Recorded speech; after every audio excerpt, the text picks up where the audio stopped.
Good afternoon सर्वांना. Spotlight अकॅडमीच्या UPSC prelims 2024 taste सिरीजमध्ये तुमच्या सर्वांचं स्वागत आहे. तर आजचं जे सेशन असणार आहे हे टेस्ट नंबर 5 याच्या ॲनालिसिसच्या संदर्भात हे असणार आहे आणि याच्यामध्ये आपल्याला टोटली 4 सब्जेक्ट बघायला मिळतात. हिस्ट्री, जॉग्रफी, इकॉनॉमिक्स आणि पॉलिटी असे 4 सब्जेक्टच्या संदर्भात ही टेस्ट जी आहे ही कंडक्ट केलेली आहे. या संदर्भात आन्सर्सही बघूयात आपण आणि त्याचसोबत जे आहे एक्सप्लेनेशनमधून कोणकोणत्या गोष्टी अजून आपल्याला माहिती करून घेता येतील प्रिलिम्सच्या दृष्टिकोनातून. ओके, एलिमिनेशन टेक्निकवरती सुद्धा बोलूयात की कसे ऑप्शन्स एलिमिनेट करता येतात, कोणते कीवर्ड्स वीक असतात, कोणते कीवर्ड स्ट्रॉंग असतात जे आपल्याला करेक्ट आन्सरपर्यंत पोहोचण्यासाठी मदत करतात.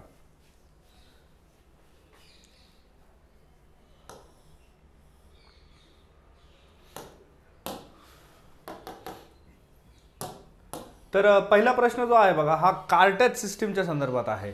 ओके, सिस्टीम दिलेली आहे cartaz system. Cartaz system of licences for traders in 16th century in India was introduced by which of the following. आता ही जी एक सिस्टीम आहे बघा ही लायसन्सच्या संदर्भात आहे आणि ही कोणत्या कंपनीने इंट्रोड्यूस केली होती 16व्या शतकामध्ये.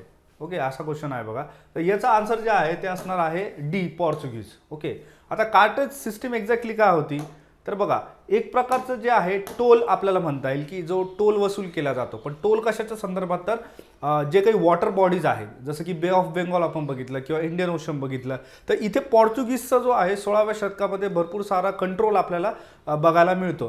तर जे नॉन पोर्चुगीज शिप्स आहेत, ओके, नॉन पोर्चुगीज शिप्स यांच्यावरती एक प्रकारचा टोल वसूल करणे यांना हा जो पास आहे तुम्ही इथे बघू शकता स्क्रीनवरती अशा पद्धतीचा यांना पास प्रोव्हाइड करणे जेणेकरून हे तिथे त्यांचा व्यापार जो आहे तो कंडक्ट करू शकता. ओके,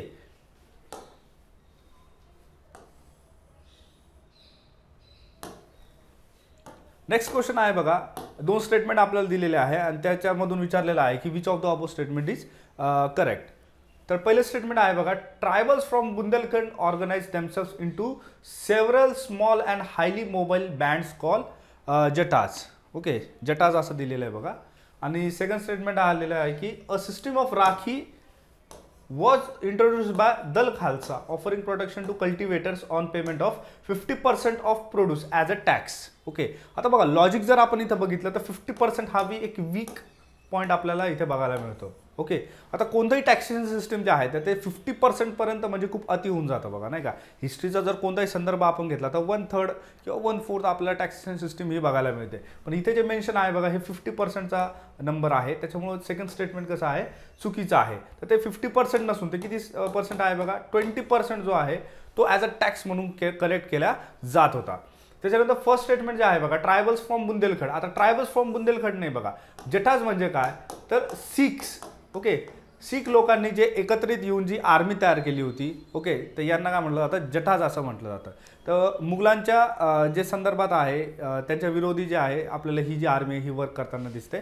ओके, तर या पद्धतीने याचा जे आन्सर आहे बघा पहिलं स्टेटमेंट सुद्धा चुकीचं आहे. तर याचा आन्सर असणार आहे बघा डी, नन.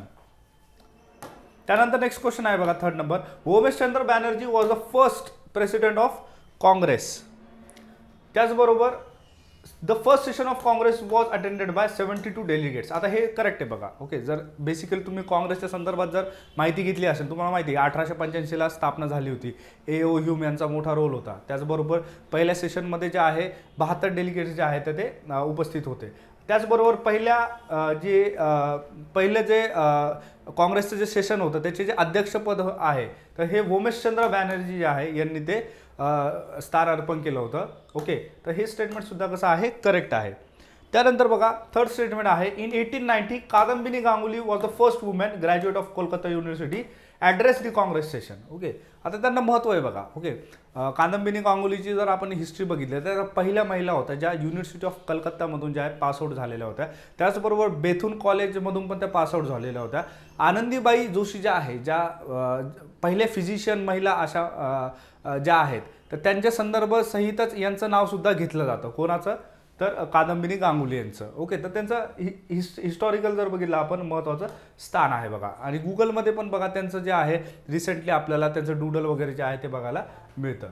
ओके, तर होमेशचंद्र बॅनर्जीच्या संदर्भात बघायचं म्हटलं तर होमेशचंद्र बॅनर्जी हे जज सुद्धा राहिलेले आहे. ओके, त्याचबरोबर त्यांनी जे आहे बघा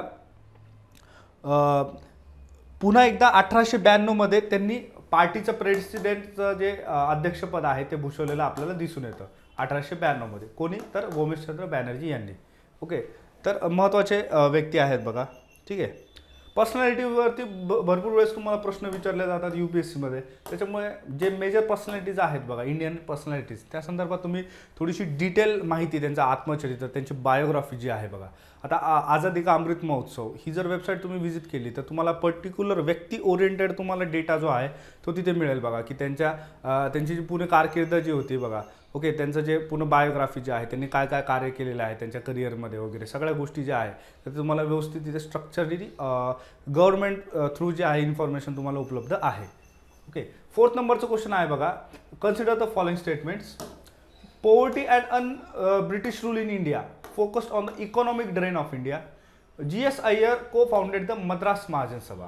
ओके, MMS जे आहे मद्रास महाजन सभा त्यांनी ती फॉर्म केलेली आहे. तर सेकंड स्टेटमेंट जे आहे बघा तर हे करेक्ट आहे. ओके, आणि फर्स्ट स्टेटमेंट जे आहे ते सुद्धा करेक्ट आहे. तर poverty and un-British rule in India हे कोणी लिहिलेलं आहे हे पुस्तक? तर हे दादाभाई नौरोजी यांनाच grand old man of India असं सुद्धा म्हटलं जातं. तर यांचं कॉन्ट्रीब्युशन जे आहे बघा आपल्याला इकॉनॉमिक इम्पॅरलिझम ह्या कन्सेप्टशी बघायला मिळतं. इकॉनॉमिक इम्पॅरलिझम. ओके, ह्या बुकमध्ये जे आहे त्यांनी इकॉनॉमिक इम्पॅरलिझमच्या माध्यमातून ड्रेन ऑफ वेल्थ अशी थेरी त्यांनी मांडलेली आहे. बेसिकली या थेरीचं असं म्हणणं आहे की भारतामध्ये जो काही पैसा जो आहे, जी काही वेल्थ आहे, जी प्रोड्यूस होते भारतामध्ये वेगवेगळ्या माध्यमातून, ती सगळी जी आहे ती ट्रान्सफर होते. कुठे होते? तर इंग्लंडमध्ये ती ट्रान्सफर होते. मग कोणत्या टाईपची वेल्थ आहे? समजा टॅक्स आहे, किंवा मग जे काही डेप्टवरती इंटरेस्ट लोन्स असतील, किंवा सॅलरीज आहे, किंवा जे ऑफिशियल्स ब्रिटिशचे इथे काम करतात त्यांच्याकडून पाठवणारा पैसा जो आहे रिटर्न, ज्याला आपण रेमिटेन्सेस असं म्हणतो, ती गोष्ट याच्यामध्ये आहे. त्याचबरोबर व्यापार जो आहे, व्यापारमधून मिळालेला profit. Okay, raw material, processed good यांना एक्सपोर्ट केल्याच्या नंतर त्याच्यामुळे मधून मिळालेला पैसा, हा सगळा जो इंग्लंडमध्ये जो स्थलांतरित होत होता याला काय म्हटलं जातं? Transfer of wealth. आणि त्यालाच जे नाव आहे बघा ड्रेन ऑफ वेल्थ असं म्हटलेलं आहे बघा. तर poverty and un-British rule in India याच्यामध्ये आपल्याला बघायला मिळतं. सहकारी जे इकॉनॉमिस्ट आहे बघा त्या काळातले ते आपल्याला बघायला मिळतात. याच्या संदर्भात आपल्याला जे आहे RP दत्त आणि MG रानडे यांचा सुद्धा संदर्भ बघायला मिळतो. RP दत्त आणि त्याचबरोबर MG रानडे. ओके, तर हे नाव लक्षात ठेवा बघा. प्रिव्हियस इयरमध्ये जे आहे याच्यावरती ऑलरेडी क्वेश्चन येऊन गेलेला आहे की दादाभाई नौरोजी सोबतच अजून कोणते इकॉनॉमिस्ट असे होते की ज्यांनी यावरती टीका केलेली आहे. तर RP दत्त हे त्याच्यामध्ये ऑप्शन होतं बघा. ओके, तर हे नाव जे आहेत ते तुम्हाला माहिती पाहिजे. त्यानंतर नेक्स्ट क्वेश्चन आहे बघा की he is regarded as Mahatma Gandhi's political गुरु. त्यानंतर he also founded the servants of India society. The description represents which of the following personality. आता पर्सनॅलिटीवरती क्वेश्चन विचारलेला आहे बघा. 4 ऑप्शन्स दिलेले आहेत. MG रानडे, GK गोखले, राजाराम मोहन रॉय आणि दादाभाई नौरोजी. आन्सर काय असणार आहे बघा याचं? तर गोपाळकृष्ण गोखले. ओके, गोपाळकृष्ण गोखले याचं आन्सर असणार आहे बघा. आता गोपाळकृष्ण गोखले यांच्याबद्दल जर आपण माहिती घ्यायची म्हटली तर यांना पॉलिटिकल गुरु म्हटलं जातं, कारण की जे त्यांची जी विचारसरणी होती पॉलिटिक्सच्या संदर्भात ती लिबरल पद्धतीची होती. कशी होती? लिबरल पद्धतीची. त्याचबरोबर याच्यामध्ये आपल्याला ॲडिशनल इन्फॉर्मेशन म्हणजे जे आहे Hitavadi paper. Okay, Hitavadi newspaper जो आहे हा सुद्धा त्यांनी आपल्याला लॉन्च केलेला दिसून येतो. त्याचबरोबर त्यांनी रानाडे इन्स्टिट्यूट ऑफ इकॉनॉमिक्स हे सुद्धा त्यांनी स्थापन केलेलं आहे. त्यानंतर सर्वंट्स ऑफ इंडियन सोसायटी म्हणजे भारतीय सेवक समाज, सर्वंट्स ऑफ इंडियन सोसायटी ही संस्था पण जी आहे त्यांनी लॉन्च केलेली आपल्याला दिसून येते. ओके, तर हे त्यांचं काही महत्त्वाचे कार्य आहेत.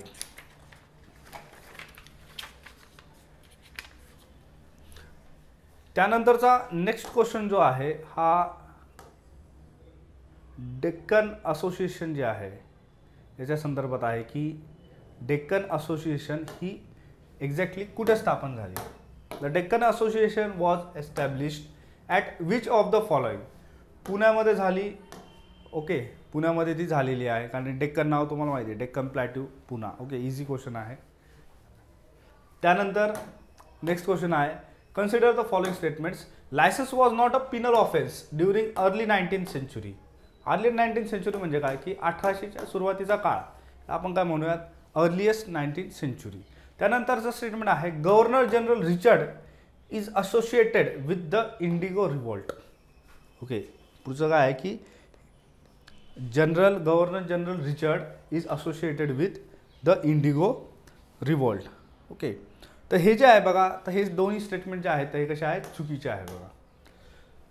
याचं कारण असं, कारण की licensing, okay, licensing was a punishable offence. It was a punishable offence. असं का? कारण की बघा, रिचर्ड वेल्सली यांनी जे आहे 1799 मध्ये सेन्सरशिप ऑफ प्रेस ॲक्ट हा पास केलेला आपल्याला दिसून येतो. सेन्सरशिप ऑफ प्रेस ॲक्ट 1799 मध्ये आपल्याला पास झालेला दिसून होतो. कोणी पास केला होता? तर गव्हर्नर जनरल रिचर्ड वेलेस्ली यांनी तो पास केलेला आपल्याला दिसून येतो. आणि ह्या ॲक्टचं महत्त्व असं आहे की या ॲक्टमुळे काय झालं की जे व्हर्नॅक्युलर, जे इंडियन नेटिव्ह लँग्वेजमधले जे काही न्यूजपेपर होते किंवा जे काही प्रेस होती, जी काही मीडिया होती त्या काळातली, तर त्यांना इंटेन्शनली जे आहे त्यांच्यावरती सेन्सरशिप जी आहे ती लादल्या गेलेली आपल्याला दिसून येते. ओके, आणि जे इंडिगो रिव्हॉल्टच्या संदर्भात आहे बघा, तर आपल्याला माहिती आहे की इंडिगो रिव्हॉल्ट जो आहे हा नंतरच्या काळामध्ये जे आहे इंडिगो रिबेलियन आपल्याला घडलेलं दिसून येतं बघा. ओके,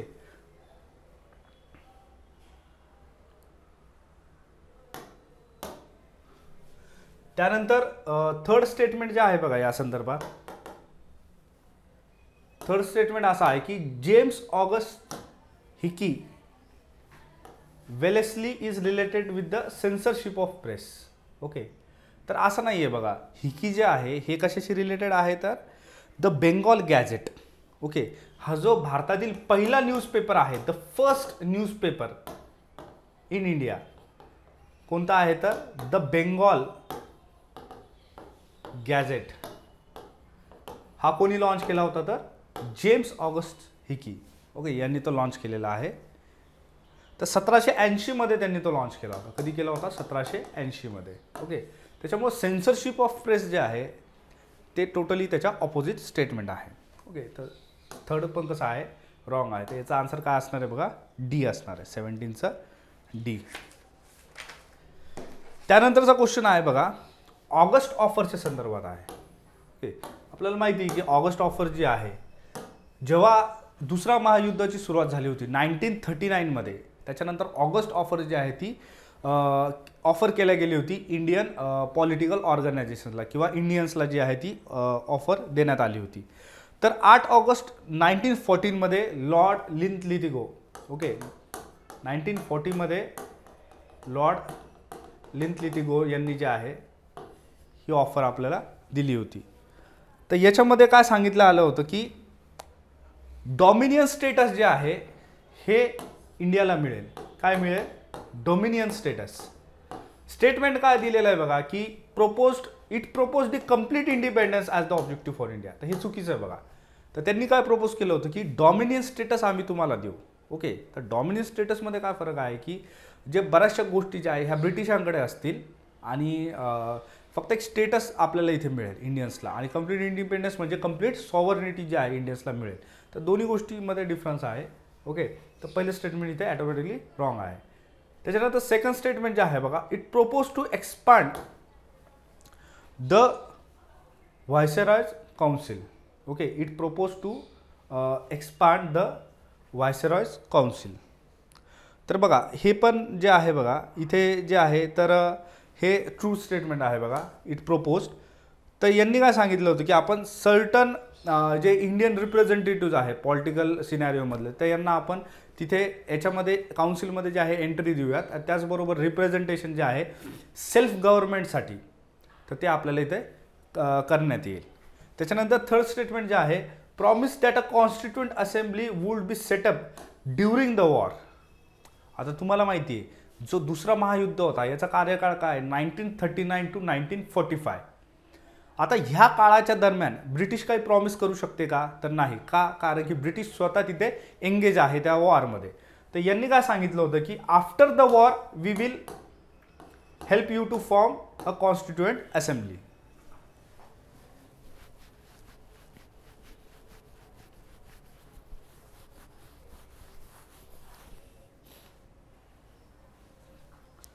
तर ड्युरिंग द वॉर नसून काय तर आफ्टर दी वॉर. तर थर्ड स्टेटमेंट सुद्धा कसं आहे चुकीचं आहे. आन्सर काय असणार आहे बघा 8चं ए. त्यानंतर 9th नंबरचा क्वेश्चन बघा. With reference to the cabinet mission consider the following statements. Cabinet मिशनच्या संदर्भात आहे बघा. आपल्याला माहिती कॅबिनेट मिशन कधी आलं होतं तर मार्च 24, 1946. ओके 24 मार्च 1946 मध्ये जे आहे दिल्लीला हे कॅबिनेट मिशन आलं होतं. Okay after the end of the second world war. आता पहिले स्टेटमेंट आहे बघा. It aim to formulate ways for the transfer of power to Indians. Okay आता युद्ध संपलेला होता ऑलरेडी. आता पॉवरची ट्रान्सफर करायची आहे याच्यावरती काय मार्ग निघू शकतो. वेगवेगळ्या पॉलिटिकल ऑर्गनायझेशन काँग्रेस आहे, मुस्लिम लीग आहे, यांचे वेगवेगळे ओपिनियन्स आपल्याला बघायला मिळतात. यांच्या वेगवेगळ्या डिमांड्स आपल्याला बघायला मिळतात. परत प्रिन्सली स्टेट्स सुद्धा आहेत, यांच्यासुद्धा वेगळ्या डिमांड्स आहेत. तर सगळ्यांचे डिमांड्स ह्या कॉम्प्रोमाइज करून किंवा इक्वली बॅलन्स करून जे आहे काय मार्ग काढता येईल या संदर्भात हे मिशन जे आहे आलेलं आपल्याला दिसून येतं. तर याच्यामध्ये आपल्याला मेजर काय की transfer of power to the Indians. तर हे स्टेटमेंट कसं आहे करेक्ट आहे. Cabinet mission in 1946 was headed by sir Pethick Lawrence. Okay तर पॅथिक लॉरेन्स आहे का तर येस. तर हे जे आहे हेड केलं होतं पॅथिक लॉरेन्स यांनी. आणि त्यानंतर याच्यामध्ये जे अदर मेंबर्स होते तर ते कोण होते तर एक होते स्टॅफॉर्ड क्रिप्स आणि त्याचबरोबर AV अलेक्झांडर. स्टॅफॉर्ड क्रिप्स आणि त्याचबरोबर AV अलेक्झांडर असे 3 मेंबर्स जे आहेत हे आपल्याला कॅबिनेट मिशनमध्ये मेजरली बघायला मिळतात. त्यामुळे सेकंड स्टेटमेंट सुद्धा कसं आहे करेक्ट आहे. तर याचं जे आन्सर असणार आहे बघा सी असणार आहे बोथ 1 and 2.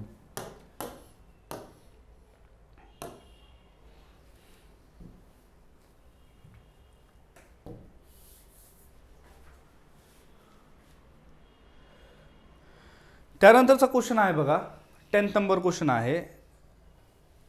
क्विट इंडिया मुवमेंटच्या दरम्यान जे काही पॉलिटिकल ॲक्टिव्हिटीज ज्या काही अंडरग्राऊंड मुवमेंटच्या मार्फत चालल्या होत्या त्या संदर्भात हा क्वेश्चन आहे की खालीलपैकी कोणकोणते सदस्य हे त्याचे भाग होते किंवा ते त्याच्यामध्ये पार्टिसिपेट त्यांनी केलं होतं. तर पहिलं जे आहे बघा Ram Manohar Lohia. Yes it is true.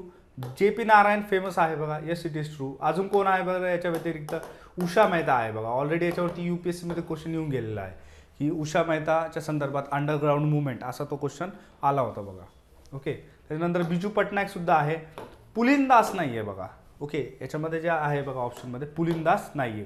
त्याच्यामुळे आन्सर का असणार आहे ओनली 1, 2 and 3. ओनली 1, 2 and 3 याचा आन्सर असणार आहे.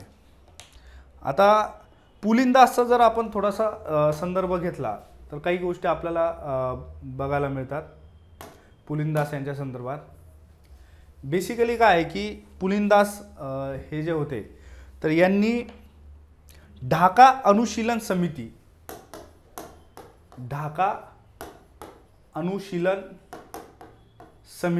यांची त्यांनी स्थापना केली होती बघा. कशाची ढाका अनुशीलन समिती. आणि तुम्हाला माहिती आहे की अनुशीलन समिती ही कशासाठी फेमस होती तर हे जे ॲक्टिव्हिटीज होता बघा. ओके याच्या रेव्होल्युशनरी ॲक्टिव्हिटीज. ओके रेव्होल्युशनरी ॲक्टिव्हिटीजच्या संदर्भात जे आहे अनुशीलन समिती जी आहे तर ही पॉप्युलर होती बघा. ओके ब्रिटिशांच्या विरोधात जे काही रेव्होल्युशनरी ॲक्टिव्हिटीज घडत होत्या तर याची स्थापना आपल्याला यांच्याकडून झालेली दिसून येते पुलिनदास यांच्याकडून. ओके तर यासाठी ते महत्त्वाचे आहेत बघा पर्सनॅलिटी.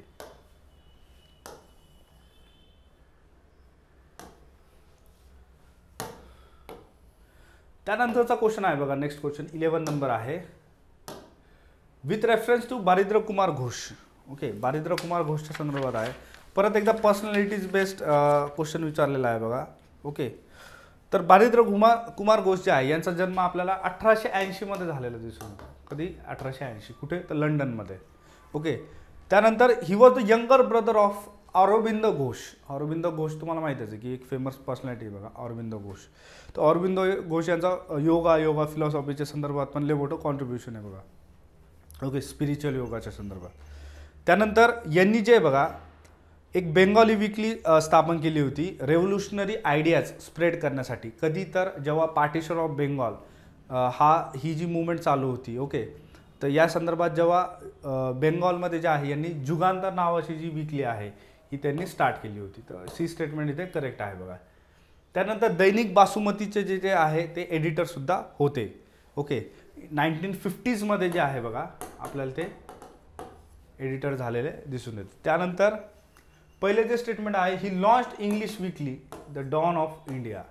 तर हे सुद्धा खरं आहे. ओके, तर यांनी जे आहे 1933मध्ये जे आहे हे वीकली आपल्याला लॉन्च केलेलं दिसून येतं 1933मध्ये. तर याचा आन्सर काय असणार आहे बघा, ऑल ऑफ द अबोव. त्यानंतर 12th नंबरचा क्वेश्चन आहे बघा. पुन्हा एक डिस्क्रिप्शन दिलेलं आहे आणि खाली वेगवेगळ्या ज्या ईस्ट इंडिया कंपनीज होत्या इंडियामध्ये ज्या आल्या होत्या युरोपियन कंपनीज ट्रेडसाठी, तर त्या संदर्भात हे डिस्क्रिप्शन आहे. It was non as United east India company and it's first permanent trading post was in Indonesia. In India, they established the first factory in Masulipatam in 1605, followed by Pulicat in 1610, Surat in 1616, Bimlipatnam in 1641, and Chinsura in 1653. The above passage describes which of the following असं विचारलेलं आहे. आता major हेच आहे बघा, United east India company जर तुम्हाला माहीत असेल तर हा जो संदर्भ आहे हा डच ईस्ट इंडिया कंपनीच्या संदर्भात आहे. Okay, Dutch East India company जी आहे तर याला मेजरली ह्या गोष्टी याच्याबद्दल सांगितलेल्या आहे.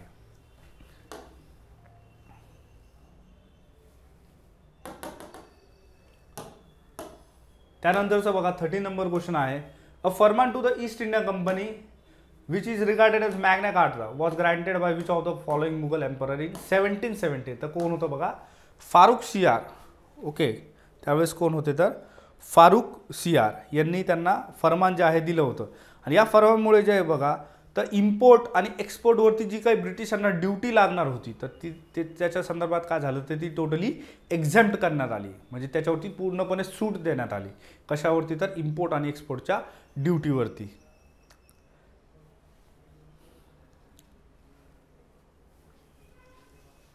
त्यानंतरचा नेक्स्ट क्वेश्चन आहे बघा. With reference to the government of India act 1919. Okay, 1919चा जो ॲक्ट आहे मॉन्टेग्यू चेम्सफोर्डचा त्या संदर्भात आपल्याला स्टेटमेंट्स दिलेले आहेत बघा की it introduce the dyarchy system at the central level. चुकीचं आहे बघा. तर इथे जे आहे आपल्याला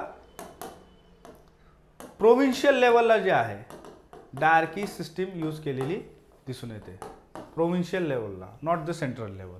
ओके, त्याच्यामुळे हे पहिलं स्टेटमेंट जे आहे तर ते चुकीचं आहे. Subjects were classified into two categories, the reserve subject and the transfer subject. The reserve subject included such subjects as land revenue, finance, law and order and irrigation. आता जे स्ट्रॉंग सब्जेक्ट्स आहेत जसं लॉ अँड ऑर्डर असेल किंवा revenue इकॉनॉमिक्सच्या संदर्भात तर सगळ्यात महत्त्वाचा घटक आहे तो कोणी ठेवला होता स्वतःकडे तर ब्रिटिशांनी ठेवला होता. त्यामुळे सेकंड स्टेटमेंट कसं आहे लॉजिकली करेक्ट आहे. ओके, तर 14चा आन्सर काय असणार आहे बघा, बी असणार आहे. त्यानंतर 15 नंबर क्वेश्चन आहे बघा.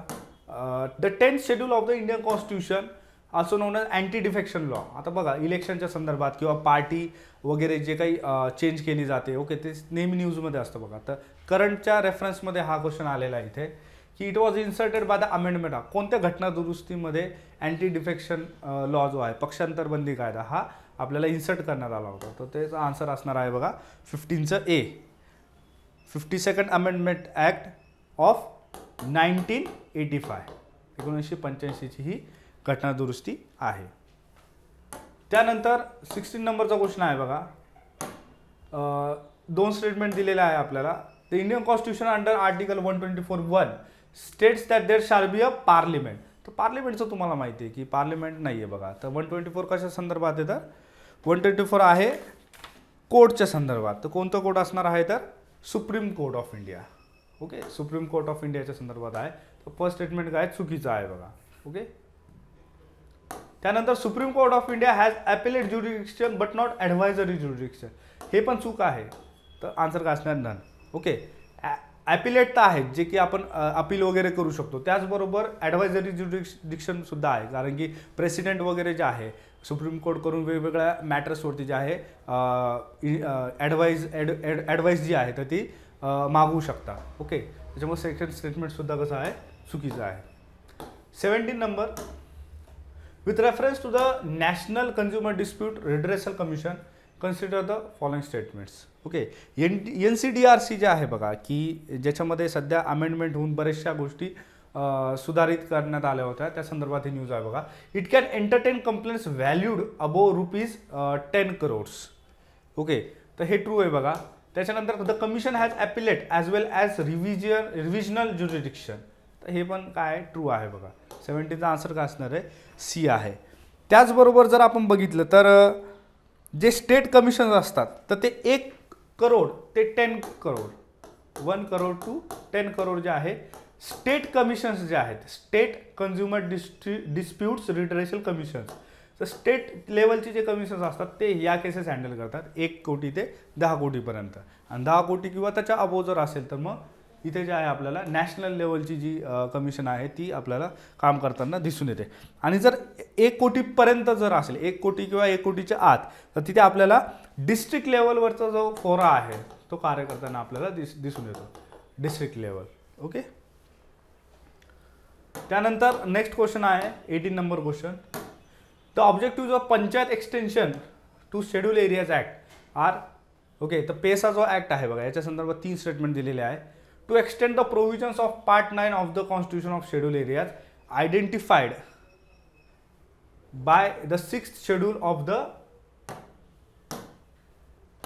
Constitution of India. तर 6 शेड्यूल नाही आहे बघा, कोणतं शेड्यूल आहे बघा, 5th शेड्यूल आहे बघा. शेड्यूल एरियाज कशामध्ये आहेत तर 5th शेड्यूलमध्ये आहेत. पहिले स्टेटमेंट काय आहे, चुकीचं आहे. To provide tribals control at rights over the natural resources, हे कसं आहे, हे पण ट्रू आहे. To guarantee self governance through traditional gram sabha. Okay, तर हे सुद्धा काय आहे, तर हे ट्रू आहे. तर याचा आन्सर काय असणार आहे बघा, which of the how many of the above statements are correct, असं विचारलेलं आहे बघा इथे. How many of the above statements are correct, तर only 2 statements are here correct. First wrong आहे. 19 नंबरचा क्वेश्चन बघा. With reference to the power and functions of the parliament consider the following statement. It can formulate laws over the state list when an emergency is declared in the country. हे true आहे का, तर yes, it is very much true. त्यानंतर second statement आहे, it can formulate laws on any matter pertaining to the state list if it is deemed necessary for the implementation of international treaties or agreements. अशा गोष्टी झालेल्या आहेत बघा. International बॉन्डचे जे disputes असतील, okay, त्या संदर्भात आपण असे अमेंडमेंट्स केलेले आहेत. याचं एक्झाम्पल आपल्याला बांगलादेशच्या संदर्भात देतात. जेव्हा आपण एक्सचेंज केले होते एन्क्लेव्स बांगलादेशसोबत, राईट, त्या संदर्भात जे बाँड्रीमध्ये जे काही अमेंडमेंट्स किंवा मॉडिफिकेशन्स आपल्याला बघायला मिळतात, तर त्याचं उदाहरण आपल्याला इथं दिसून येतं. त्यानंतर आहे बघा, याचं जे आन्सर असणार आहे तर बोथ असणार आहे 19चं सी. त्यानंतर 20 नंबर क्वेश्चन आहे बघा. With reference to the principle of directive principle of state policy, म्हणजे मार्गदर्शक तत्वे, याच्या संदर्भात क्वेश्चन आहे बघा. त्याच्याबद्दल करेक्ट स्टेटमेंट जे आहे ते आपल्याला ओळखायचं आहे.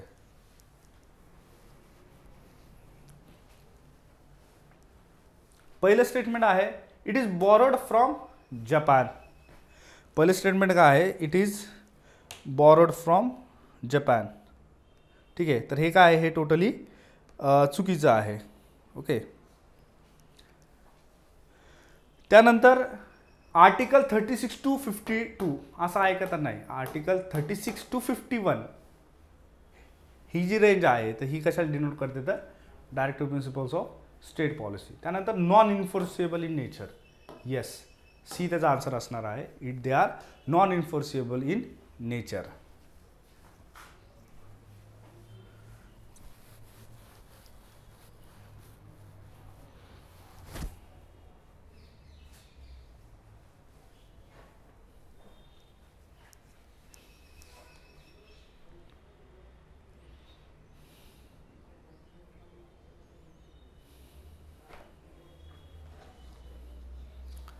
त्यानंतर बघा, आयर्लंडकडून जे आहे बघा DPSP आपण घेतलेले आहेत बघा. It they are borrowed from Ireland.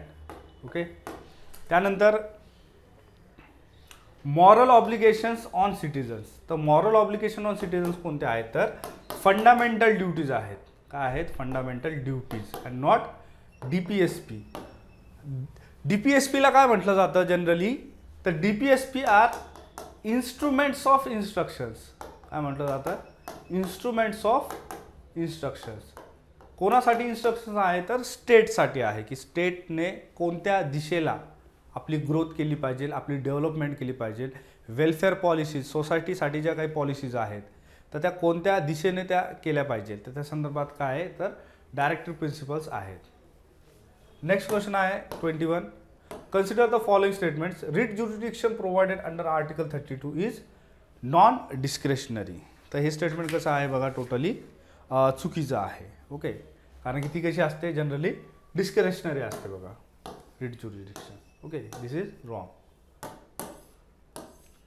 त्यानंतर सेकंड जे स्टेटमेंट आहे बघा, writs are as provided under article 32 aims for the similar purpose. तर एकच उद्देश आहे का प्रत्येक रिटचा, तर नाही. वेगवेगळ्या रिट्सचे वेगवेगळे आपल्याला जे मिनिंग आहे ते बघायला मिळतात, अर्थ बघायला मिळतात, त्याचे पर्पज वेगवेगळे आहेत. तर हेबियस कॉर्पस जे आहे आपल्याला कशाच्या संदर्भात बघायला मिळतं, प्रायव्हेट आणि पब्लिक ऑथॉरिटीज दोन्हीच्या संदर्भात आपल्याला बघायला मिळतं.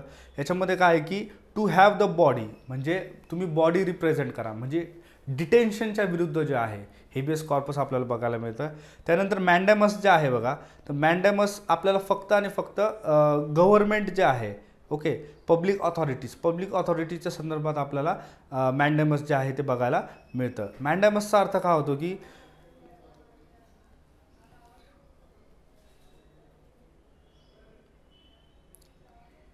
इन्फोर्स करणे. मॅन्डॅमसचा अर्थ काय होतो की इन्फोर्स करणे. ओके, एखादं काम जर होत नसेल, पब्लिक ऑथॉरिटी एखादं काम जर त्यांचं रिझ्यूम करत नसेल, तर त्यांना तिथं इन्स्ट्रक्शन दिले जातात, त्याला काय म्हटलं जातं, mandamus. Okay, to obligatory. Okay, to put obligations. त्याच्यानंतर प्रोहिबिशन आहे बघा. प्रोहिबिशनचा अर्थ काय होतो, to forbid. Okay, to forbid म्हणजे निर्बंध टाकणे. तर कोणावरती निर्बंध टाकणे, तर ज्युडिशियल आणि क्वाझी ज्युडिशियल ज्या बॉडीज आहेत तर यांच्या विरुद्ध काय निर्बंध टाकणे.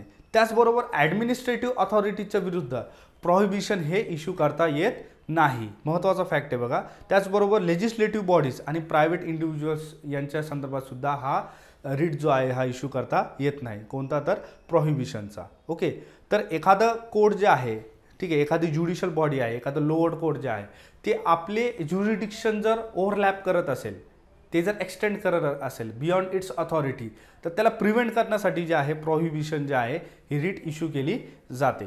त्यानंतर आहे सर्शोरिया. सर्शोरिया काय म्हणजे काय, तर टू बी सर्टिफाईड. याचा अर्थ काय होतो, टू बी सर्टिफाईड. तर ही जी रिट आहे बघा, ही फक्त आणि फक्त ज्युडिशियल आणि क्वाझी ज्युडिशियल बॉडी तर आहेच, त्याचबरोबर ॲडमिनिस्ट्रेटिव्ह ऑथॉरिटीजवरती सुद्धा ही इश्यू केली जाते. ओके, त्यानंतर जे आहे लेजिस्लेटिव्ह बॉडीजवरती ही जी रिट आहे सर्शोरिया, तर ती इश्यू नाही केली जात. त्यानंतर याच्यामध्ये काय केलं जातं सर्शोरियामध्ये मेजरली, की ज्या काही पेंडिंग केसेस आहे तर हायर कोर्ट काय करू शकतं, की ज्या पेंडिंग केसेस ज्या आहेत ते आपल्याकडे ते ट्रान्सफर करून घेऊ शकतं. याला काय म्हणूयात आपण, सर्शोरिया. त्याचबरोबर आहे नेक्स्ट आहे को वॉरंटो. को वॉरंटो म्हणजे काय, बाय व्हॉट ऑथॉरिटी, म्हणजे कोणत्या अधिकारानुसार तुम्ही हे जे काही एखादं ऑफिस जर तुम्ही तिथे हे केलेलं आहे, अर्पण केलेलं आहे, किंवा ऑफिस तुम्ही ॲक्वायर केलेलं आहे, बाय व्हॉट ऑथॉरिटी. ओके, कॉन्स्टिट्यूशनची ऑथॉरिटी आहे का.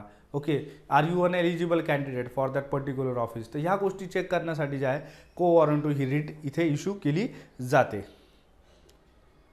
ओके, तर प्रायव्हेट आणि मिनिस्ट्रियल ऑफिसला जी आहे को वॉरंटो ही लागू होत नाही. हा याच्यामध्ये महत्त्वाचा फॅक्ट आहे. त्यानंतर 26 नंबरचं, त्यानंतर 22 नंबरचं क्वेश्चन आहे बघा. तर याचा आन्सर काय असणार आहे बघा, डी असणार आहे, नन. त्यानंतर 22 नंबरचा क्वेश्चन आहे, राईट टू एज्युकेशनच्या संदर्भात दोन स्टेटमेंट दिलेले आहे बघा. It is a fundamental right in the part 3 of the constitution. एकदम इझी आहे बघा, येस ट्रू, बरोबर. आपल्याला माहिती आहे की 86th अमेंडमेंट ॲक्ट जी होती 2002ची, 86th अमेंडमेंट ॲक्ट ऑफ 2002, ह्या ॲक्टनुसार जे आहे पार्ट 3 मध्ये फंडामेंटल राईट्सला आपल्याला इन्क्लूड केलेलं दिसून येतं, आर्टिकल 21A. त्यानंतर सेकंड स्टेटमेंट आहे बघा, it lays down the norms and standards relating inter alia to pupil teacher ratios. हे सुद्धा जे आहे हे ट्रू आहे. ओके, त्यानंतर it prohibits screening or procedures for admission of children, हे पण ट्रू आहे बघा. ओके, स्क्रीनिंग वगैरे इथे पनिशेबल ऑफेन्स आहे बघा. ओके, तर हे सुद्धा इथे करू दिलं जात नाही. त्यामुळे याचा आन्सर काय असणार आहे बघा, ऑल 3. ओके, ओनली 3 हे त्याचा आन्सर असणार आहे. त्यानंतर 23 नंबरचा क्वेश्चन आहे, स्टेटमेंट दिलेलं आहे बघा. When a president is to be impeached, okay, प्रेसिडेंटच्या इम्पीचमेंटवरती हा क्वेश्चन आहे. Is to be impeached for violation of the constitution, the charge can be preferred by either house of parliament. Either house म्हणजे एक तर राज्यसभा किंवा लोकसभा. हे स्टेटमेंट कसं आहे तर ट्रू आहे. Okay,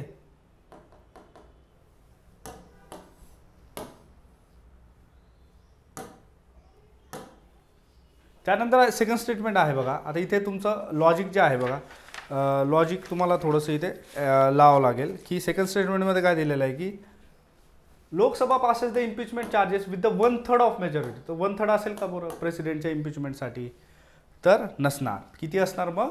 2/3, because it is a difficult process. आणि एखाद्या हायली प्रेस्टिजियस व्यक्तीला जर इथे रिमूव्ह जर करायचं आहे तर तुम्हाला सिम्पल ती प्रोसेस नसणार, तर ती कशी असणार, थोडीशी कॉम्प्लेक्स असणार. त्याच्यामुळे मेजॉरिटी ऑफ द वोटिंग किती असणार आहे? 2/3 असणार आहे बघा. तर या लॉजिकनं जे इझिली हे सॉल्व्ह होतं. तर सेकंड स्टेटमेंट इथे चुकीचं आहे, ओनली ए हे त्याचा आन्सर असणार आहे बघा, ए. त्यानंतर नेक्स्ट क्वेश्चन आहे, म्युन्सिपाल्टी आणि जे टाउन एरिया कमिटीज आहेत बघा यांच्या संदर्भात हा क्वेश्चन आहे. Unlike the municipality, a notified area committee is an entirely nominated body. State government nominates all members including the chairman to a notified committee. तर हे ट्रू आहे बघा इथे. ओके, हे स्टेटमेंट जे आहे ते कसं आहे, ट्रू आहे. Town area committee may be a wholly nominated body by state government or a wholly elected body और partly nominated and partly elected. हे पण ट्रू आहे बघा. ओके, तर याचं जे आन्सर काय असणार आहे बघा, सी. Both are correct.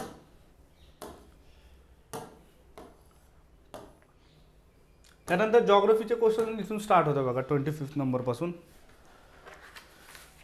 तर पहिला जो क्वेश्चन आहे बघा की फॉल्ट्स इथे विचारलेले आहे बघा. काय विचारलेले आहे? Faults. Okay, types of faults दिलेले आहेत ज्याच्यामुळे अर्थक्वेक होतो. पहिला आहे रिव्हर्स फॉल्ट्सच्या संदर्भात. Reverse faults are caused by compressional forces as tectonic plates collide together forcing one plate to rise above another. Okay, त्याच्यानंतर strike slip fault occur along divergent plate boundaries. As in such faults there occur extensional forces. The footfall is forced upward while the hanging wall slides occur downward. Okay, असं आपल्याला सांगितलेलं आहे. तर हे जे आहे बघा हे नॉर्मल फॉल्टच्या संदर्भात होतं. हे जे डिस्क्रिप्शन आहे सेकंडमध्ये, तर हे कशा संदर्भात आहे? नॉर्मल फॉल्ट्सच्या. ओके, नॉर्मल फॉल्ट्सच्या संदर्भात आपल्याला हे डिस्क्रिप्शन बघायला मिळतं. त्याचबरोबर फर्स्ट स्टेटमेंट जे आहे तर ते करेक्ट आहे. आणि स्ट्राईक स्लिप फॉल्ट्स काय असतात बघा की जेव्हा टेक्टॉनिक मुवमेंट्स ज्या आहेत ह्या हॉरिझॉन्टल किंवा पॅरलल टू इच अदर असतात. हॉरिझॉन्टल किंवा कशा पॅरलल टू इच अदर असतात, याला काय म्हटलं जातं? स्ट्राईक स्लिप फॉल्ट असं म्हटलं जातं. आता याचे जर एक्झाम्पल कुठे बघायला मिळतं आपल्याला, तर एक तर टर्कीमध्ये आहे बघा. टर्की सध्या न्यूजमध्ये होते बघा रिसेंटली. ॲनेटोलिया प्लेट जे आहे अर्थक्वेकच्या संदर्भात, ॲनेटोलिया प्लेट या संदर्भात आपल्याला बघायला मिळतं. Okay, it is a type of strike slip fault. त्यानंतर सॅन अँड्रियास फॉल्ट जो आहे युनायटेड स्टेट्समधला, सॅन अँड्रियास फॉल्ट युनायटेड स्टेट्समधला, हा पण त्याचा एक एक्झाम्पल महत्त्वाचा आहे.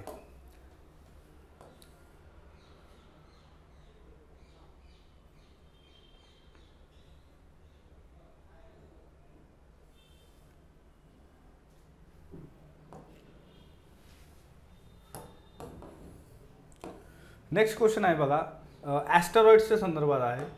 Asteroids are smaller than a planet but they are larger than meteoroids. तर ट्रू आहे का? Yes, it is true. त्याच्यानंतर shooting stars are often found as a source of light for other galaxies. तर shooting stars का असतात? तर they are not like the star, म्हणजे sun सारखे ते नाही आहे. शूटिंग स्टार म्हणजे काय? तर हे जे आहे हे मिटिओर असतात बघा. हे ॲक्च्युली काय असतात? मिटिओर असतात. जेव्हा मिटिओरॉइड, ओके, लक्षात घ्या, ॲस्टेरॉइड कशाला म्हणता तर बघा, ॲस्टेरॉइड म्हणजे एक रॉकी स्ट्रक्चर, ओके, जो रॉकनं बनलेला आहे त्याला काय म्हटलं जाईल, ॲस्टेरॉइड. आता जेव्हा रॉक स्ट्रक्चरमधून एखादा पार्ट छोटासा हा वेगळा होतो त्याला काय म्हटलं जातं, मीटेरॉइड असं म्हटलं जातं. काय म्हटलं जातं, मीटेरॉइड. ओके, जेव्हा एखादा छोटासा पार्ट जो आहे हा वेगळा होतो ॲस्टेरॉइडमधून त्याला काय म्हटलं जातं, मीटेरॉइड असं म्हटलं जातं. आता हा मीटेरॉइड जेव्हा अर्थच्या ॲटमॉस्फिअरमध्ये येतो आणि वेगाने काय होतं, त्याच्यामध्ये जे फ्रिक्शनमुळे जे आहे लाईट क्रिएट होते, तर त्याला काय म्हटलं जातं, शूटिंग स्टार असं म्हटलं जातं. काय म्हटलं जातं, शूटिंग स्टार. म्हणजे जेव्हा अर्थच्या ॲटमॉस्फिअरमध्ये हा मीटेरॉइड येतो तेव्हा त्याला मिटिऑर्स म्हटलं जातं. आणि ह्या मिटिऑर्सचं वैशिष्ट्य काय आहे की हे फ्रिक्शनमधून जे आहे बघा लाईट इफेक्ट जो आहे हा तयार होतो. याच्यामुळे काय इथं आपल्याला शूटिंग स्टार्स असं नाव बघायला मिळतं. आणि जेव्हा हे पृथ्वीवरती जाऊन टच होतात तेव्हा त्यांना काय म्हटलं जातं, मीटिऑराइट असं म्हटलं जातं बघा, RITE. आणि इथे काय आहे, मीटिऑरॉइड, म्हणजे इथे D आहे आणि इथे काय आहे, T आहे बघा. ओके, ह्या बेसिक कन्सेप्ट्स बघा. परत ॲस्टेरॉइड बेल्ट कुठे सापडतो तर सनच्या अवतीभोवती पण काही ॲस्टेरॉइड सापडतात. त्याचबरोबर मार्स आणि ज्युपिटर यांच्या दरम्यान सुद्धा जे आहे आपल्याला ॲस्टेरॉइड बेल्ट जो आहे हा बघायला प्रामुख्याने बघायला मिळतो. ओके, ही फिगर जी आहे ही तुम्ही इथे बघू शकता. इथे जे आहे बघा मार्स आणि ज्युपिटर. ओके, इथे ज्युपिटर आहे आणि इथे मार्स आहे बघा. आणि यांच्यामधलं हे जे काही पर्पल सर्कल आहे हे काय आहे तर हे ॲस्टेरॉइड बेल्ट आहे बघा. काय आहे तर ॲस्टेरॉइड बेल्ट. आता ह्या ॲस्टेरॉइड्समुळं अर्थला धोका वगैरे निर्माण होऊ शकतो. तर नासाचे काही मिशन्स पण आहे बघा या संदर्भात. तर हे करंट अफेअर्समध्ये भरपूर वेळा न्यूजमध्ये असतं, तर हे व्यवस्थित करून ठेवा. जसं की डार्ट नावाचं मिशन आहे बघा, डबल ॲस्टेरॉइड रिडायरेक्शन टेस्ट. ओके, तर असे काही मिशन्स आहेत बघा, तर हे तुम्ही करून ठेवा. त्यानंतर ॲस्टेरॉइड बिनूवरती पण ओसिरिस एक्स नावाचं मिशन आहे बघा.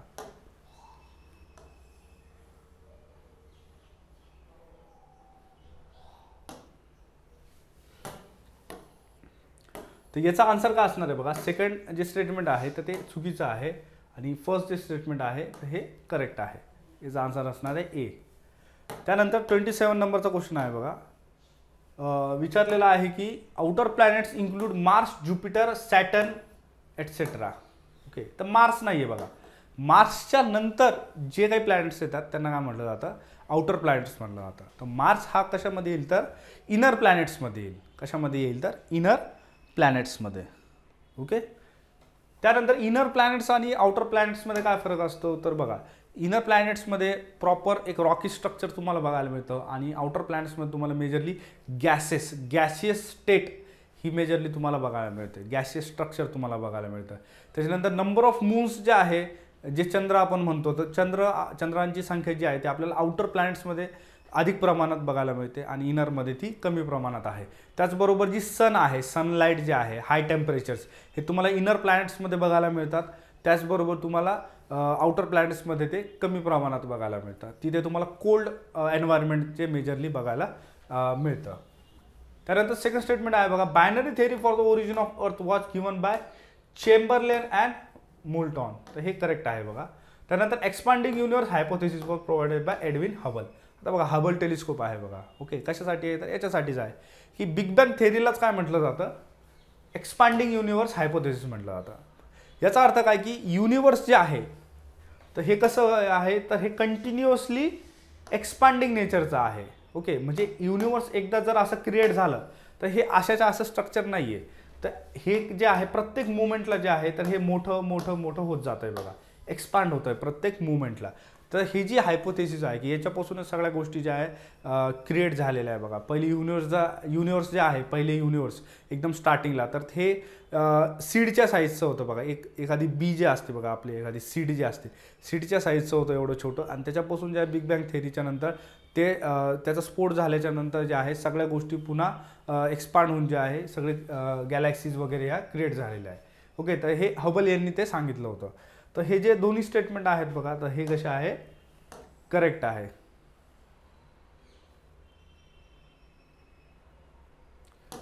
तर याचा आन्सर काय असणार आहे बघा,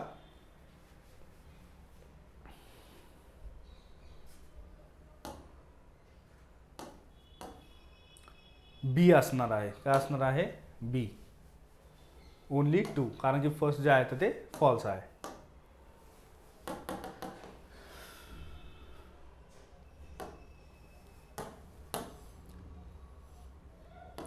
नेक्स्ट क्वेश्चन आहे बघा,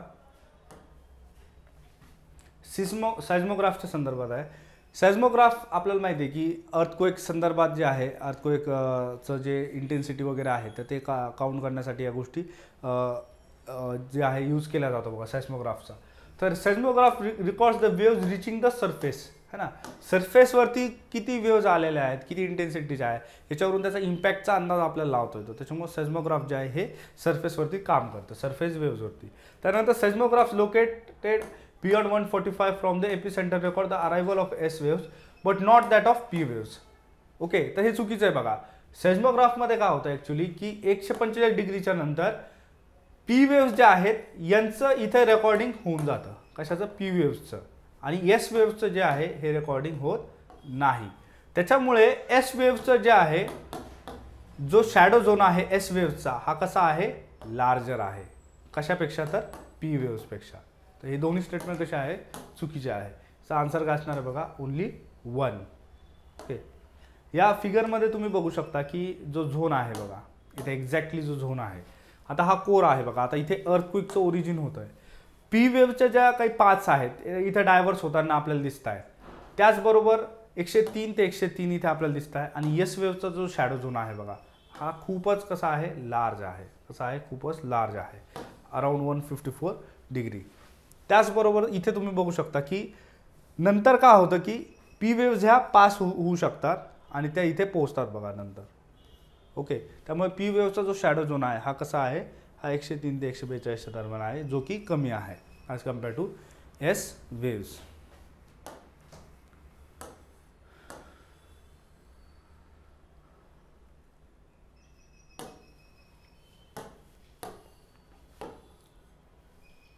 नेक्स्ट क्वेश्चन आहे बघा, वॉल्कॅनोज वरती आहे.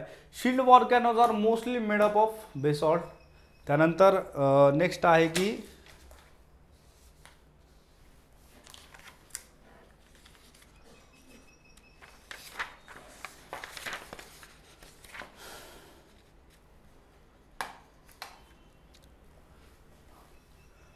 composite volcanoes are characterized by eruptions of cooler and more viscous waves than basalt. Okay, तर 29 चा आन्सर काय आहे? तर both are correct. Okay, shield volcano जे आहेत बघा हे मेजरली बेसॉल्टने बनलेले असतात. आणि कॉम्पोजिट वॉल्कॅनो जे आहे बघा यांचं eruption as compare to basalt, त्यांचं टेम्परेचर कसं असतं तर हे कमी असतं. ओके, त्यामुळे सेकंड स्टेटमेंट पण कसं आहे? बरोबर आहे. त्यानंतर 38 नंबर क्वेश्चन आहे बघा की according to the Wegener's, Alfred वेगनरची कॉन्टिनेंटल ड्रिफ्ट थेरी जी आहे त्या संदर्भात स्टेटमेंट दिलेलं आहे की according to Wegener super ocean was name Pangaea. तर आपल्याला माहिती आहे की पॅन्जिया जे आहे, पॅन्जिया आणि पॅन्थेल्सा असे दोन नावं आपल्याला बघायला मिळतात. तर सुपर ओशन म्हणजे काय? तर जे मोठं ओशन होतं एका काळात जे आहे, अल्फ्रेड वेगनरनं असं सांगितलं की पूर्वीच्या काळी फक्त एक कॉन्टिनेंट आणि एकच ओशन हे अस्तित्वात होतं. नंतर कॉन्टिनेंटचं ब्रेकअप होऊन जे आहे आताचे कॉन्टिनेंट जे आहेत ते तयार झालेले आहे. मग हे जे एक सिंगल कॉन्टिनेंट आणि जे सिंगल ओशन होतं याला नाव कसे देण्यात आले की सिंगल कॉन्टिनेंटला म्हटलं गेलेलं आहे पॅन्जिया आणि सिंगल ओशन जे आहे त्याला म्हटलेलं आहे पॅन्थेल्सा. स्टेटमेंटमध्ये आपल्याला दिलेलं आहे की ओशन, त्याच्यामुळे हे चुकीचं आहे. त्यानंतर according to the Wegener Pangaea first broke, है ना, म्हणजे पॅन्जियाचे जे प्रथम तर तुकडे झाले इंटू 2 लार्ज कॉन्टिनेंट मासेस. तर याला त्यांनी काय नाव दिलं? लॉरेशिया आणि गोंडवाना लँड असं नाव दिलं. बरोबर. त्यानंतर forming the eastern and western components respectively. तर बघा कॉन्टिनेंटचा जो ब्रेकआउट आहे तर तो असा नाही झाला ईस्ट आणि वेस्ट, तर तो कसा झालेला आहे? नॉर्थ आणि साऊथ झालेला आहे. हे कोणी सांगितलेलं आहे? तर अल्फ्रेड वेगनर यांनी. ओके, तर इथे जे आहे बघा इथे वीक कीवर्ड्स आहेत, याचा आन्सर काय असणार बघा? हेच चुकीचं आहे. ओके, आणि त्याच्यामुळे त्याचा आन्सर असणार आहे डी, नन. त्यामुळे त्यानंतर 31 number question, which of the following are consider as igneous rocks? Granite, gabbro, pegmatite आणि टफ. याचा आन्सर काय असणार आहे बघा? तर all are the above. Okay, सर्व काय आहे? ग्रॅनाइट, गॅब्रो, त्यानंतर पेग्माटाइट, बेसॉल्ट, त्यानंतर वॉल्कॅनिक ब्रेचिया, हे सुद्धा इग्निशियस रॉक्सचाच पार्ट आहे. कसे तयार होतात इग्निशियस रॉक्स, तर बघा सर्वात पहिले व्हॉल्कॅनो जो आहे दोन पद्धतीने इग्निशियस रॉक फॉर्म करतो. एक ते internally structure of the volcano, त्याच्यानंतर outer structure of the volcano. Outer स्ट्रक्चरमध्ये जेव्हा कूलिंग डाऊन इफेक्ट होतो तेव्हा आपल्याला वेगवेगळे रॉक्स जे आहेत ते बघायला मिळतात. आणि जे आपण जे आपण डग करून जे काही रॉक्स आपण हे करतो, फाउंड करतो, मायनिंग करून जे काही रॉक्स आपण मिळवतो, तर त्यांना काय म्हटलं जातं, इंट्रुझिव्ह फॉर्म झालेले इग्निशियस रॉक्स. ओके, अशा दोन पद्धतीने आपल्याला हे रॉक्स फॉर्म झालेले बघायला मिळतात. त्यानंतर 32 नंबर क्वेश्चन आहे, lineation is the process of metamorphism where in some rock grains on minerals get arranged in layers or lines. तर हे सुद्धा करेक्ट आहे बघा. Minerals of different groups are arrange into alternating thin to thick layers appearing light and dark shades into metamorphic call banding.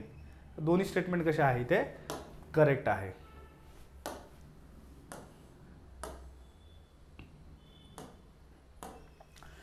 इथे तुम्ही बघू शकता की लिनिएशन मध्ये काय होतंय की समांतर जे आहे, समांतर गोष्टी आपल्याला मिनरल्स जे आहे ते इथे फॉर्म झालेले दिसून येत आहे. आणि तेच जर आपण बँडिंग मध्ये जर बघितलं मेटामॉर्फिझम मध्ये, तर आपल्याला अशा थिक लेयर्स, त्यानंतर थिन लेयर्स, त्यानंतर पुन्हा थिक लेयर्स, त्यानंतर पुन्हा थिन लेयर्स, अशा प्रकारचं जे स्ट्रक्चर आहे बघा मिनरल्सचं रॉकमध्ये, हे आपल्याला याच्यामध्ये बँडिंगमध्ये बघायला मिळतं. त्याच्यामुळे दोन्ही जे स्टेटमेंट्स आहेत बघा ते कसे आहेत, करेक्ट आहे.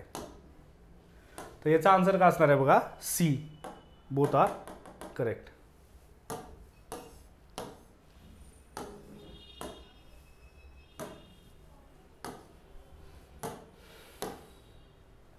त्यानंतर नेक्स्ट क्वेश्चन आहे, गॉर्ज आणि कॅनियन या दोन्हीचा डिफरन्स इथे विचारलेला आहे. कशाचा, गॉर्ज आणि कॅनियनचा. ओके, तर पहिलं स्टेटमेंट आहे बघा, gorge is कॅरेक्टराइज्ड by steep step like side slopes. आणि त्यानंतर दिलेलं आहे की a canyon is a deep valley where steep to straight sides occur. म्हणजे स्टीप आणि स्ट्रेट साइड्स आहेत, इथे जे आहे स्टीप स्टेप लाईक हे आहे साईड स्लोप आहे, स्टेप लाईक साईड स्लोप्स आहे. तर हे दोन्ही चुकीचे आहे बघा. ॲक्च्युली कॅनियनचं डिस्क्रिप्शन असं आहे की it is कॅरेक्टराइज्ड by steep step like side slopes, आणि गॉर्जचं कॅरेक्टरायझेशन असं आहे की it is a deep valley with very steep to straight like sides. Okay, तर याचा आन्सर काय असणार आहे, डी असणार आहे, नन.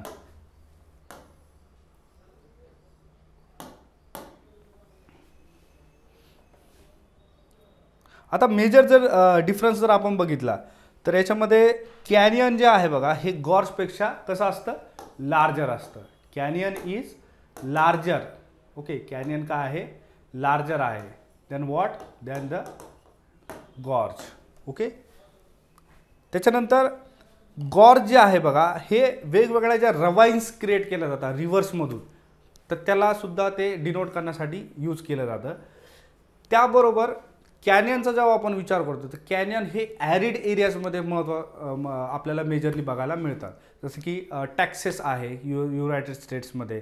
ओके, आणि याचा जर तुम्ही विचार केला गॉर्जेसचा, तर हे तुम्हाला चंबल रवाईन्समध्ये किंवा नर्मदा तापी व्हॅलीज जे आहे इथे तुम्हाला हे गॉर्जेस बघायला मिळते. तर canyon is related to the arid areas आणि gorges are related to the semi arid or river system areas.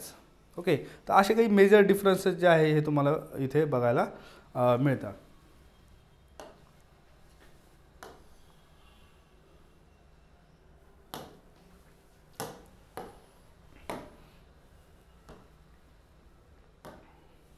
त्यानंतर ट्रोपोस्फियर, अर्थच्या ॲटमॉस्फिअरचे जे लेयर्स आहेत त्याच्यावरती क्वेश्चन आहे बघा. Thickness of the troposphere is greatest at the equator. Okay, तर आपल्याला माहिती आहे की troposphere is the lower most layer of the atmosphere. 13 kilometre जी आहे ही एव्हरेज हाईट असते बघा, कशाची, तर ट्रोपोस्फियरची. आणि 18 किलोमीटर हाईट जी आहे ती एक्सटेंड होते इक्वेटरला आणि 8 किलोमीटर एक्सटेंड होते ती पोल्सला. आणि थिकनेस जी आहे ट्रोपोस्फियरची ही ग्रेटर असते इक्वेटरला. याचं कारण असं आहे की हीट जी आहे ही मोठ्या प्रमाणात आपल्याला कन्व्हेक्शनल करंट्सच्या फॉर्ममध्ये ट्रान्सफर होताना दिसते. कोणत्या फॉर्ममध्ये, तर कन्व्हेक्शनल करंट्स या फॉर्ममध्ये हीट ट्रान्सफर आपल्याला इक्वेटरवरती मोठ्या प्रमाणात होताना दिसते. त्याच्यामुळे जे थिकनेस आहे ट्रोपोस्फियरचं हे कुठे जास्त आहे, तर इक्वेटरवरती. त्यानंतर सेकंड जे आहे, the ionosphere is located between 80 and 400 kilometres. तर 400 खूप जास्त आहे बघा, हे त्याचा आन्सर नसणार आहे बघा. ओके, तर आयनोस्फिअर इज लोकेटेड मेनली जे आहे बघा बिलो नाही आहे बघा. ओके, याच्यामध्ये जे आहे बघा मेजरली ओके, तर याच्यामध्ये हा कीवर्ड नाही आहे ॲक्च्युली 80 to 400. याच्यामध्ये वीक कीवर्ड हा आहे की it is not below the mesopause, it is above the mesopause. Okay, हा त्याच्यामध्ये कीवर्ड असणार आहे बघा, जो की रॉंग आहे. Okay, it is above the mesopause म्हणजे मेझोस्फिअरच्या वरती जे आहे आपल्याला आयनोस्फिअर बघायला मिळतं, आणि इथे दिलेलं आहे बिलो दी मेझोपॉज. याचा काय आन्सर असणार आहे बघा ए, 34चं ए. त्यानंतर 35th नंबर आहे बघा, with reference to stratosphere layer in the atmosphere which of the following is correct. It is found below the tropopause, हे चुकीचं आहे बघा.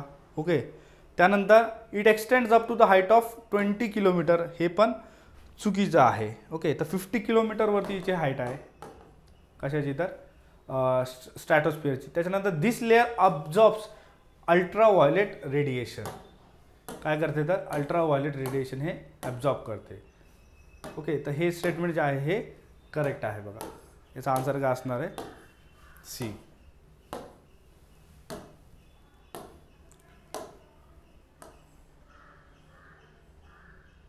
या फिगरमधून तुम्हाला बऱ्याचशा गोष्टी क्लिअर होतील बघा, की स्ट्रॅटोस्फिअर जे आहे बघा, स्ट्रॅटोस्फिअर जे आहे आपल्याला ट्रोपोपॉजच्या पासून जे आहे ते स्ट्रॅटोपॉजपर्यंत 50 किलोमीटर्सपर्यंत जे आहे आपल्याला हे मेजरली बघायला मिळतं. ओके, तर सर्वात जे हाईटवरती आहे जे 400 किलोमीटर्सवर अबोव, तर ते कोणतं असणार आहे एक्झोस्फिअर.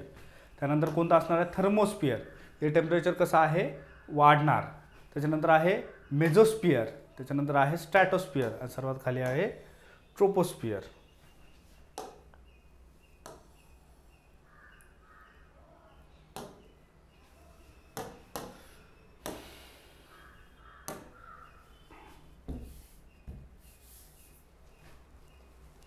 नेक्स्ट क्वेश्चन आहे बघा, 35th नंबर आहे. 36 नंबर क्वेश्चन आहे बघा, isotherms are line joining places having equal temperature. Okay, equal temperature म्हणजे जिथे टेम्परेचर हा इक्वल असतो तिथे काय केलं जातं तर मेजरली आयसोथर्म्सचा जो आहे आपल्याला वापर बघायला मिळतो. ओके, आणि जिथे इक्वल सॅलिनिटी असते त्याला काय म्हटलं जातं, त्याला आयसो हलायन्स म्हटलं जातं. काय म्हटलं जातं आयसो हलायन्स. ओके, जिथे इक्वल प्रेशर असतं याला काय म्हटलं जातं जनरली आयसो बार्स असं म्हटलं जातं, आयसो बार्स.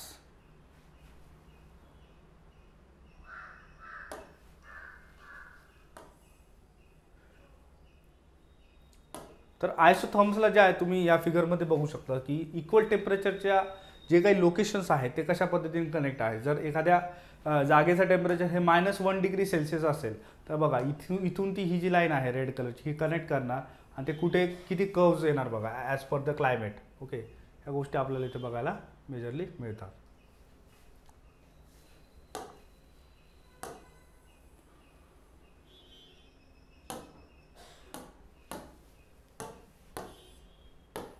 त्यानंतर 37 नंबरचा क्वेश्चन आहे, it is directly proportional to the angle of latitude. कशा संदर्भात ते क्वेश्चन आहे तर कोरिलियस फोर्सच्या संदर्भात हा क्वेश्चन आपल्याला फॉर्म झालेला दिसतोय.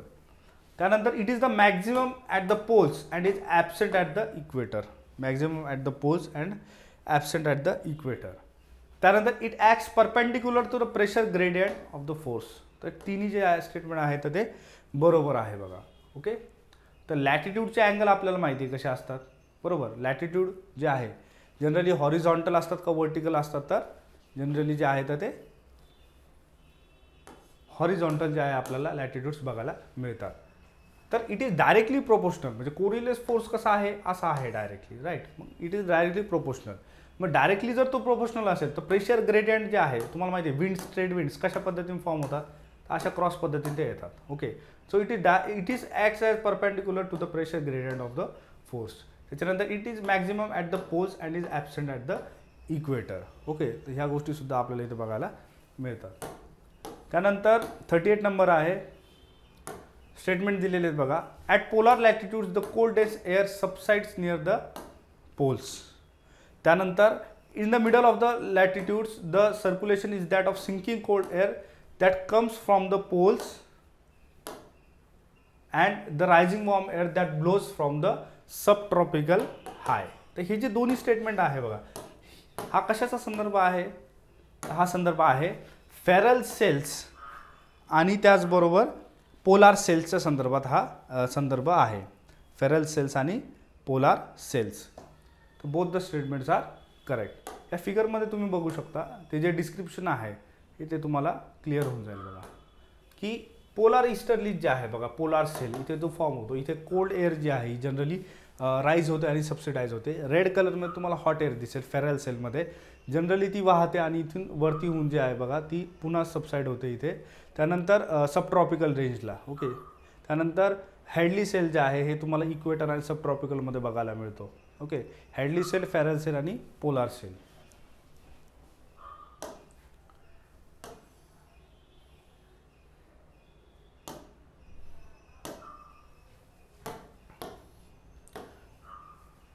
नेक्स्ट क्वेश्चन आहे बघा.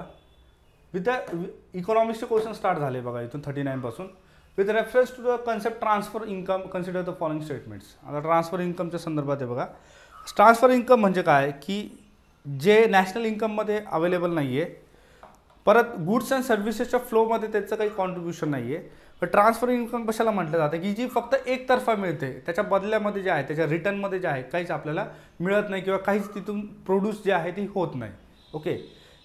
ज्या पद्धतीने आपण बघतो की समजा एक पद्धतीचे स्कीम्स आहेत बघा, जसं की पेन्शन स्कीम आहे, स्कॉलरशिप आहे, अनएम्प्लॉयमेंट अलाउन्स आहे, या सगळ्या गोष्टी कशामध्ये येतील बघा, ट्रान्सफर इन्कममध्ये.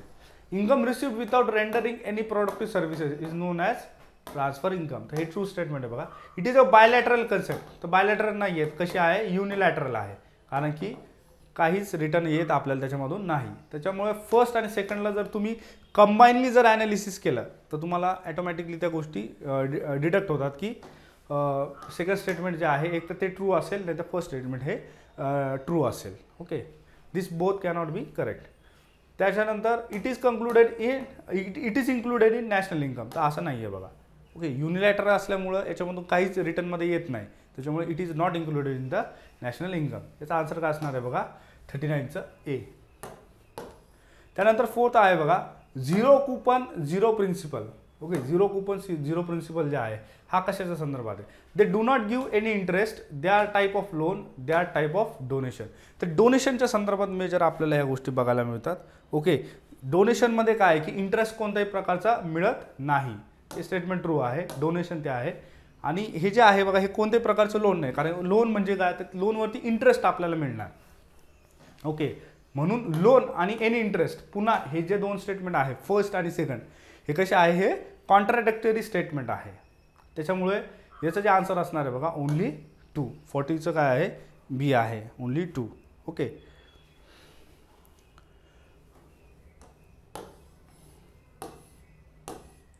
त्यानंतर 41 नंबरचा क्वेश्चन आहे बघा. The process of dollarization can result in the which of the following. आता डॉलरायझेशन म्हणजे काय की डॉलर ही करन्सी तुम्ही एखाद्या कंट्रीमध्ये जेव्हा आपण ॲडॅप्ट करतो त्याला काय म्हटलं जातं, डॉलरायझेशन असं म्हटलं जातं. आता डॉलरायझेशन वेगवेगळ्या पद्धतीने होऊ शकतं.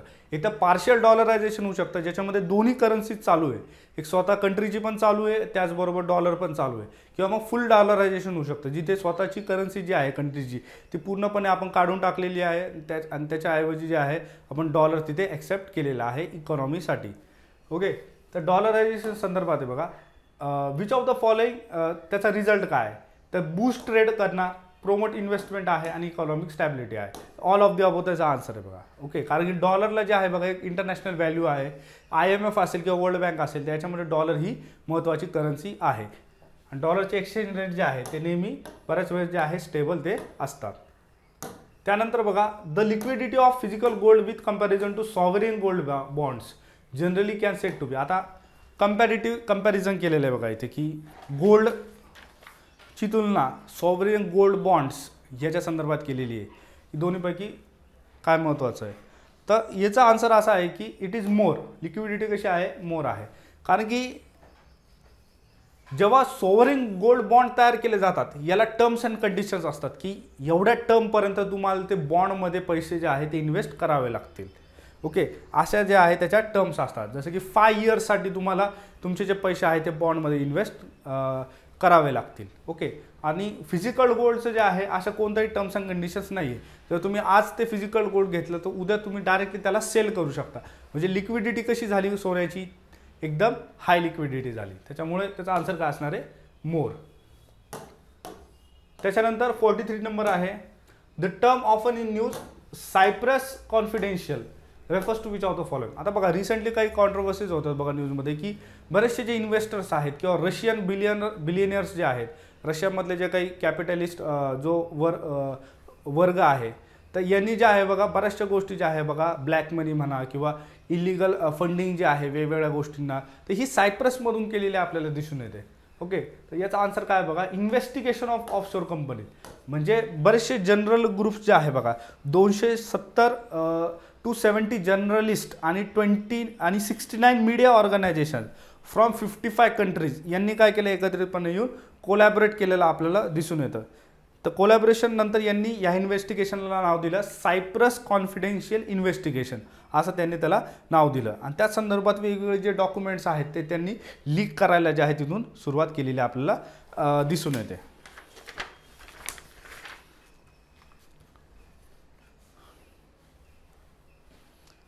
त्यानंतर नेक्स्ट क्वेश्चन आहे बघा, याचा आन्सर काय असणार आहे 44चा. The flipping is the trend of overseas startup shifting their domicile to India and listing on Indian stock exchanges. Reverse flipping is the process of transferring the entire ownership of Indian company to an overseas entity. तर हे दोन्ही चुकीचे statement आहे बघा. याचा answer काय असणार आहे, तर डी असणार आहे.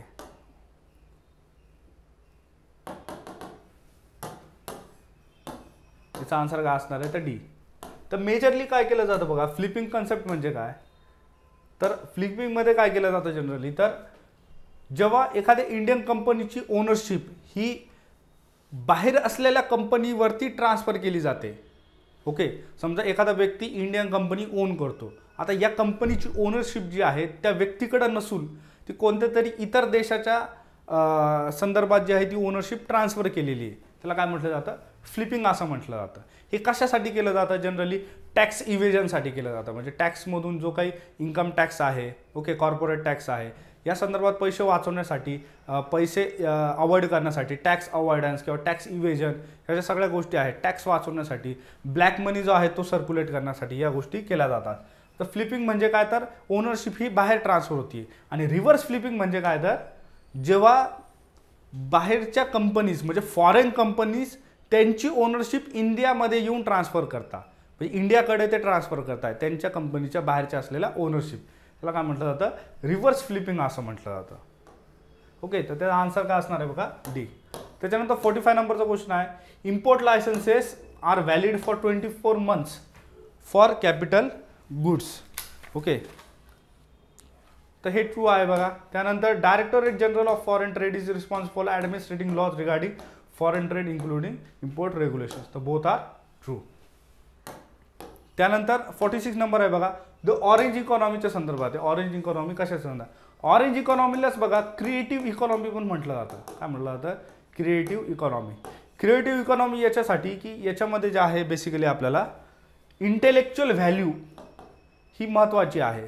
Okay, intellectual value means what, patents, trade patents, copyright है ना, इंटेलेक्च्युअल प्रॉपर्टी, या सगळ्या गोष्टींना जे आहे इथं महत्त्व दिलेलं आहे.